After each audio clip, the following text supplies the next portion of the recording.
வாங்க நண்பா, வீடியோ பார்த்து பயந்து போங்க நண்பா. டெரிஃபை செல்வா, அமானுஷ்யம் மற்றும் திகில் சம்பத்துக்கு உங்களை வருக என்ன வரவேற்கிறேங்க. இன்னைக்கு சொல்ல போற கதையில நான் உங்களுக்கு திகில் தருவேன். ஆனா அதுக்கு முன்னாடி ஹாலோவீன் சீசன் அப்படின்னா என்ன, அதை பத்தி கொஞ்சம் பார்த்துட்டு அதுக்கப்புறம் நம்ம கதைக்குள்ள போலாங்க.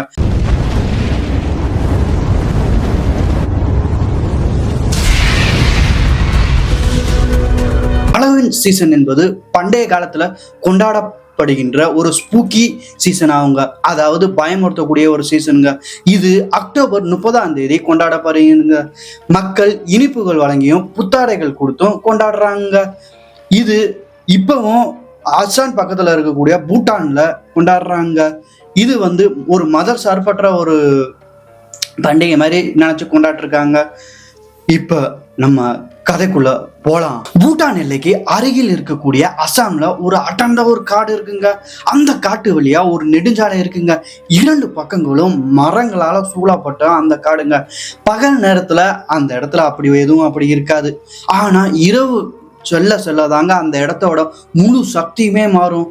அந்த சைட்ல இருக்கக்கூடிய கிராமவாசிகளே அந்த இடத்துக்கு போறதுக்கு பயப்படுவாங்க இரவு நேரங்கள்ல. அந்த இடத்துல ஒருத்தருக்கு நடந்த ஒரு கதை தாங்க இது. ஒரு அரசாங்கத்தோட கதைன்னு கூட சொல்லலாங்க. அந்த இடத்துக்கு தனியா போறது அவங்க அதிர்ஷ்டத்தை பொறுத்து இருக்குங்க. அப்படி இருக்கும்போது ஒரு ஐபிஎஸ் இளம் அதிகாரிக்கு நடந்தது தாங்க இது. அதனாலதான் அரசாங்கத்துக்கே நடந்த மாதிரி நான் சொல்லிட்டேங்க. அஸ்ஸாம்ல இருக்கக்கூடிய ஒரு தொலைதூர மாவட்டத்துக்கு அவர் பணியமர்த்தப்படுறாருங்க. ஆனா அவருக்கு இந்த எச்சரிக்கை முன்னாடியே வந்ததுங்க. அதாவது அந்த ஹைவேல பயணம் செய்யக்கூடாது அப்படின்னு. ஆனா அதெல்லாம் அவர் கட்டுக்கதை எதுவுமே நம்பாம சொல்லும் போது சிரிச்சுக்கிட்டு, இந்த ஒரு 21ஆம் நூற்றாண்டுலயும் அந்த மாதிரி இருக்குமா அப்படின்னு சொன்னவங்களை கேலி பண்ணிக்கிட்டு இருந்தாருங்க. கடைசியில அவருக்கு நடந்தது தாங்க நான் உங்களுக்கு இந்த கதை மூலமா சொல்ல போறேன். அந்த அதிகாரி பேரு விக்ரம்ங்க. விக்ரம் டெல்லியை சேர்ந்த ஒரு நபருங்க. டெல்லியில மெட்ரோ இருக்கிறதுனால அந்த பேய் கதை எல்லாத்தையுமே அவர் நம்ப மாட்டாருங்க. ஏன்னு கேட்டீங்கன்னா, நைட்டு 10-12 மணி வரைக்கும் டெல்லிங்கிறது மிகப்பெரிய ஒரு சிட்டி அப்படிங்கிறதுனால எல்லாரும் மக்கள் நடமாட்டம் இருக்குங்க.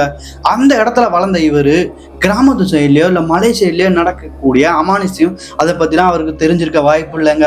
பூட்டான் எல்லைக்கு அருகில் இருக்க, நான் ஏற்கனவே சொன்ன மாதிரி தாங்க இருக்க அந்த ஒரு இடத்துல தாங்க இவர் டிரான்ஸ்பர் ஆகிட்டு போய் பணி அமர்த்தப்படுறாரு. வெறும் 40 முதல் 50 கிலோமீட்டர் வரைக்கும் இருக்கக்கூடிய அந்த நெடுஞ்சாலையில சுமார் 1 மணி நேரமாச்சும் பயணம் செய்யற மாதிரி இருக்கணுங்க.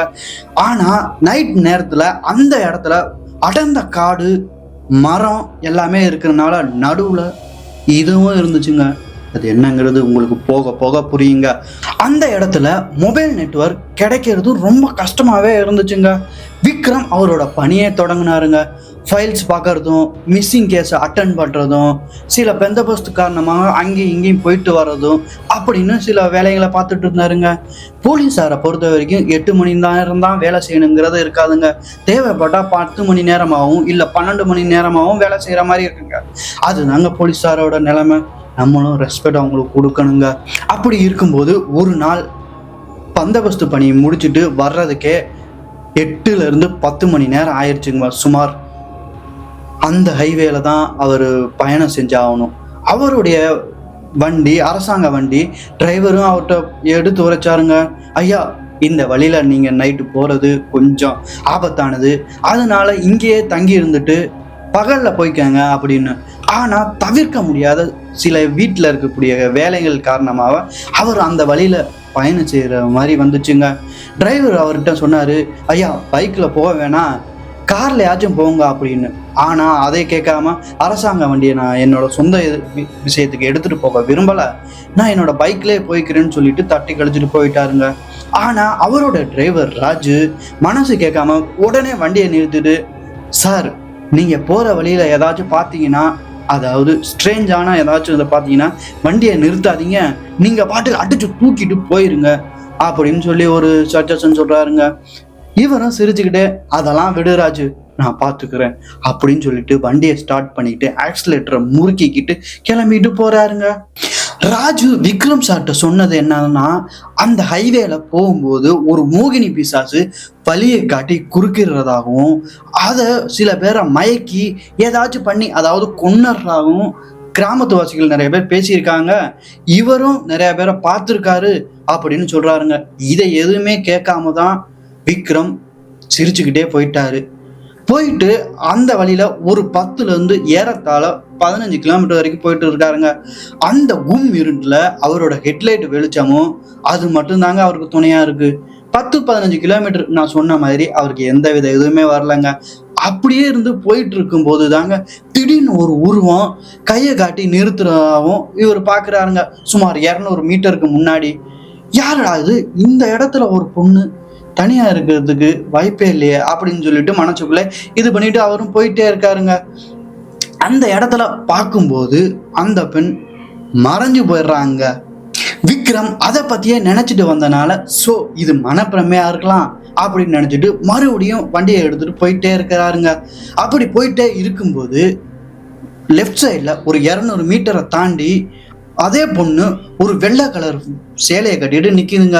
இந்த முறை அவர் கரெக்டாவே பார்த்து வண்டியை நிறுத்திட்டு, அதாவது ஒரு 50 மீட்டர் முன்னாடியே நிறுத்திட்டு, என்ன அப்படின்னு சொல்லிட்டு, ஏமா இந்த இடத்துல நீ என்ன வேலை பார்த்துட்டு இருக்க, எங்க உன் கிராமம் இருக்குன்னு சொல்லி விசாரிக்கிறாங்க. அந்த பொண்ணு எதுவுமே பேசாம இப்படியே குனிஞ்ச முகத்தோட ஒரு ஆக்ரோஷமான இதுல பார்த்துட்டு இருக்குங்க. அதுக்கப்புறம் என்னன்னு தெரியல, இவரும் வண்டியை செலுத்திட்டு வந்துட்டாருங்க. சரி அப்படின்ட்டு கண்ணாடி வழியா பின்னால பார்க்கும்போது தாங்க அந்த பொண்ணு இருந்ததுக்கான அடையாளமே தெரிலங்க.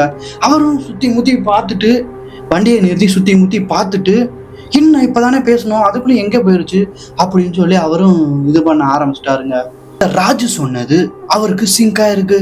ஓ, இந்த ஹைவேல இப்பதான் நடக்குமா அப்படிங்கிறது. அதுக்கேற்ற மாதிரி அவரு அதுக்கப்புறம் வண்டி எங்கேயுமே நிறுத்தாம சும்மா 1ல இருந்து 2 கிலோமீட்டர் வரைக்கும் பயணம் செஞ்சுட்டு வராங்க. அது வரைக்கும் எதுவுமே நடக்கல. அந்த இடத்துல ஒரு நேரோ ஹைவே. இப்ப பாத்தீங்கன்னா நடுவுலே வந்து அந்த பெண்ணோட ஆவி நிக்குதுங்க. இதை பார்த்துட்டு அவர் என்ன ஸ்கிட் ஆகி மொத்தமா கீழே விழுந்துடுறாருங்க. கையில அங்கங்க சிராப்பு காயங்கள் எல்லாமே ஏற்பட்டு வண்டியை எடுக்க முடியாம நிக்கிறாருங்க. அந்த பொண்ணோட ஆவியும் ஆப்போசிட்ல நிக்குதுங்க. இவரே முறைச்சு பார்த்துக்கிட்டு அந்த நேரத்துல திடீர்னு ஒரு மரம் விழுகுற மாதிரி ஒரு சவுண்டுங்க. அந்த சவுண்டு கேட்டோடனே இவருக்கும் பயம் தாங்க முடியல. அந்த மோகினி பிசாசு எந்த பக்கம் போனுச்சுன்னே தெரியலங்க. இதுதான் சரியான நேரம் அப்படின்னு நினைச்சுக்கிட்டு வண்டியை எடுத்துக்கிட்டு இவர் பாட்டுக்கு வேகமா முறுக்கிட்டு வந்துட்டாருங்க. இது விக்ரமுக்கு நடந்த அமானுஷ்ய கதைங்க. ஏதோ அதிர்ஷ்டவசத்தினால உயிர் அவர் பிழைச்சிட்டாரு. இதுவே மற்றவங்களுக்கும் இது மாதிரி நடக்குமா அப்படின்னு சொல்லி கேட்டா நடக்கிறதுக்கு வாய்ப்பு இல்லைங்க. அதன் பிறகு வந்து அந்த ராஜு கிட்ட, ராஜு நீ சொன்னதை கேட்காம நான் இங்கே போய் மாட்டிக்கிட்டு படாத பாடுபடுத்துட்டேன், ஒரு நிமிஷம் நான் நரகத்திலே போயிட்டேன், அதாவது செத்தே போயிருப்பேன், அந்த மாதிரி நடந்துச்சு. அந்த வழியா ஒரு மோகினி பிசாசு ஒன்று நடமாடுறதாகவும் இவர் அந்த கதையில சொன்னதாகவும் சொல்லிட்டாருங்க. இவர் வாழ்க்கைக்கு நடந்ததையும் சேர்த்தே அவர்கிட்ட சொல்லிட்டாரு. இது மூலமா என்ன தெரியுது அப்படின்னா, ஒருத்தவங்க நமது முன்னோர்கள் இந்த இடத்துல போகாத, இந்த இடத்துல அமானுஷ்யம் இருக்கு, இங்க ஆக்ரோஷமான சில ஸ்ட்ரேஞ்சான விஷயங்கள் நடக்குது அப்படின்னா நம்ம போகாம தவிர்த்துக்கிறது நல்லதுங்க. நான் அங்கேதான் போவேன், நான் அதை போய் பார்த்தேன் ஆவேன் அப்படின்னு சொல்லிட்டு போனா நமக்கு எப்போதுமே அதிர்ஷ்டம் இருக்காது, ஆயுசு கூட கம்மியாக ஆகிறதுக்கு வாய்ப்பு இருக்கு. அதனால சேஃபாக இருக்கும்னு சொல்கிறேன். ஸோ இந்த மாதிரி மேலும் திகில் கடந்த வீடியோ வேணும்னா நம்ம சேனல் டெரிஃபை செல்வா சேனலை சப்ஸ்கிரைப் பண்ணுங்க. அது வரைக்கும் உங்களோட விடைபெறுவது உங்கள் டெரிஃபை செல்வா.